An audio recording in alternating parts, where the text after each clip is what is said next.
2, 1. Welcome to The Sounding.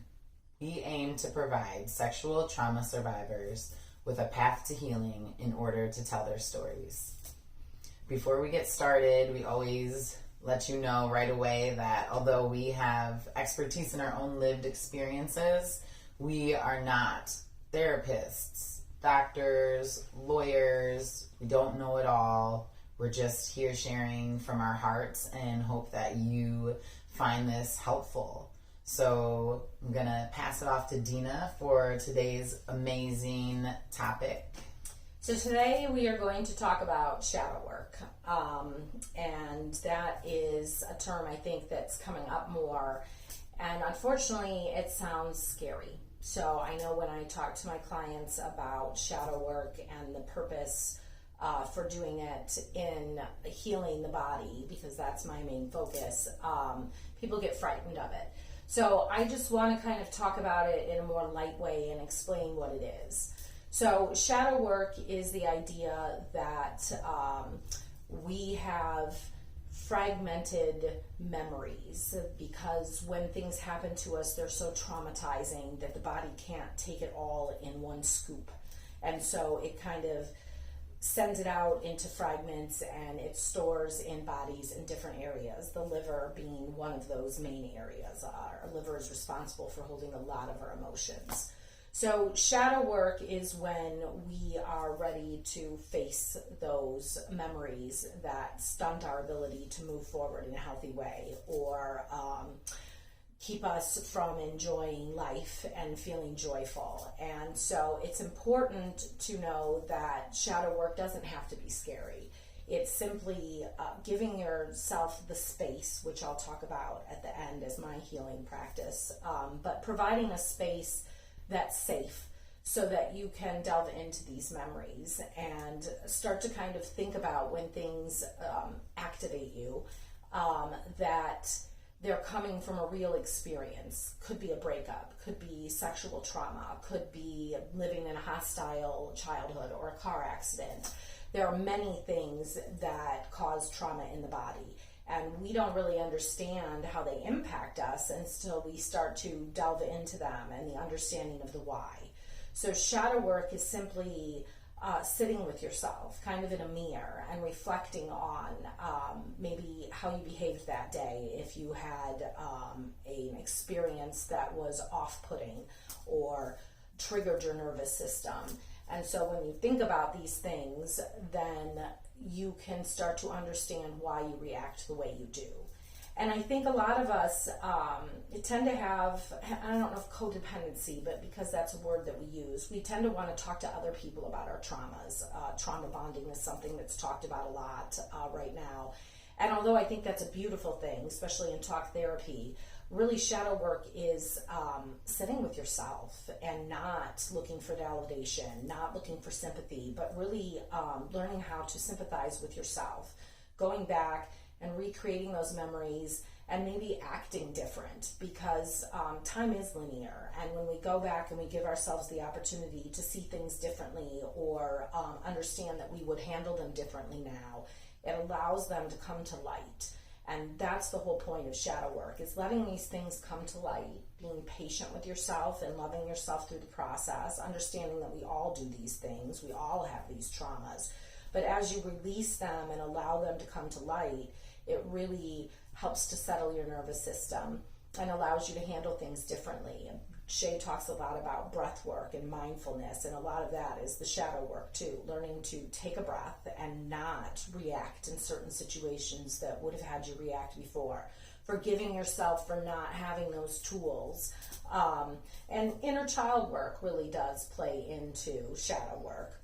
Being more playful for yourself, forgiving yourself, becoming your own parent. Most of our parents failed us. I love that one. Yeah, and I think, I failed my own children, not purposefully, but because I was a traumatized mother. I often apologize to them for being a traumatized mother. That was enough to also create trauma in their lives.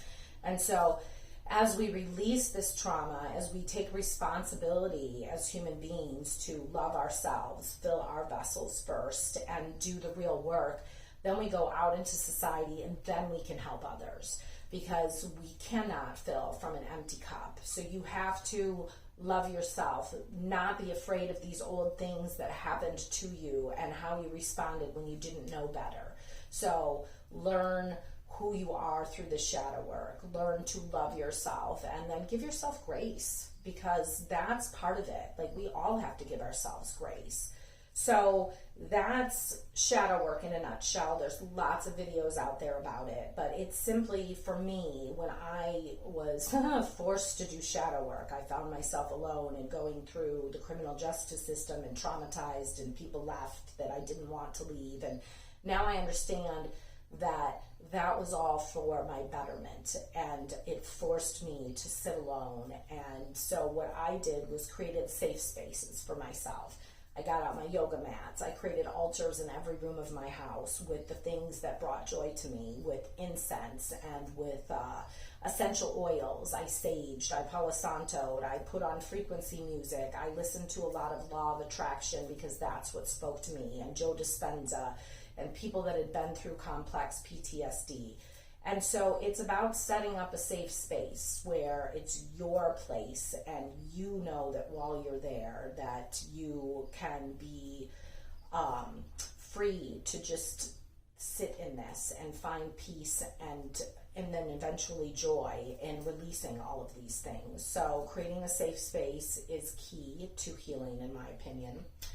Meditation is a beautiful way to quiet your mind and allow some of those thoughts to come up. Journaling your dreams. So shadow work will come up, and the more that we push it down, the more that we start to feel the physical responses to it. So it's also a great way to heal your physical body. So yes, so that's shadow work in a nutshell. Yeah, when it comes to shadow work for me, I feel like when I first heard about it, it was really scary, right? It was this idea for me. I thought it meant like you're looking at all of the ways that you're a terrible person, and just, you know, not really. At that time too, I didn't have, like Dina said, mindfulness. I didn't have that practice of self-compassion, of giving myself forgiveness. So I didn't understand the concept. But the more I dove into my own healing and all of these other concepts, shadow work started to make much more sense. And then what I really think Dina hit the nail on the head with is the inner child work when it comes to shadow work. I find that a lot of my responses are my inner child who is responding, if that makes sense. So when I'm tending to my inner child, it's also tending to my shadow work at the same time, because my shadow work is usually my inner child. I hope that makes sense. And you know, that's part and of it not too. always, but I do think that the inner child thing is. Absolutely. And so for me, I just encourage you to not be afraid of your own shadow. Another way my yoga teacher would talk about, she didn't say shadow work that I can remember, but she would talk about fear, right? And you can put that in with shadow work, about bringing fear along for the ride, putting it in the front seat. You're in control with the driver's wheel, but they're right there, and the passenger's just along for the ride, like inviting a friend to dinner. I think Rumi has a poem about that. And that's all I encourage you. I think Dina is saying the same thing. We encourage you to welcome that work in. And with that said, shadow work can be hard. It can leave you laying on the couch crying. It can leave you feeling, traumatized in itself. So I think it's important to, when you have a safe space too, to remember the things that give you joy. I do a lot of puzzles, and I always felt guilty about that before, but now I know that it's a meditation for me. So coloring, painting, listening to music, playing games, whatever it is that brings you joy, those are the things that you should incorporate into the shadow work, especially after you've maybe done a session with yourself. Then, have a snack, play a game, do some art. And if it's hard, because sometimes it's hard to access joy, but what she's also saying is something that grounds you. Yes. Because what I was hearing from that earlier when you were explaining the setting up the safe space, I thought that was just a beautiful way to share that, hey, this work is hard. Let's make sure that you're you have a soft place to land, right. and that you are feeling as safe and supported as possible through this work for yourself. Right. Because you do have to become your own advocate in life. That's just the plain truth. Like, nobody is going to rescue you or save you. You have to do the work. And then as a result, you learn to help other people. You know, I always tell my clients, I can't do the work for you, but I can walk the journey with you. So like Ram Dass says, we're all here to walk each other home. And the more healed we are and the more aware we are, the more that we can extend that to others. So like us, subscribe, share, comment. If you have some practices that you enjoy or resources, please feel free to share those. If you need some from us, we're very accessible. We're here doing the work, and we want you to be doing the work. So please, like, get familiar with us. We're not scary. I don't think so at all. No, because when one survivor speaks, or when all survivors speak, the silence ends. Thank you. Thank you.